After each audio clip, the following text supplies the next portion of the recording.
யாரையும் கண்டதில்ல, எந்த குண்டலமும் கூட இல்ல.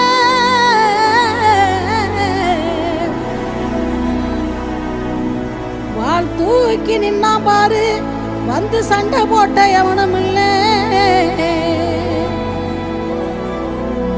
வாள் தூக்கி நின்னா பாரு, வந்து சண்டை போட்ட எவனும் இல்ல.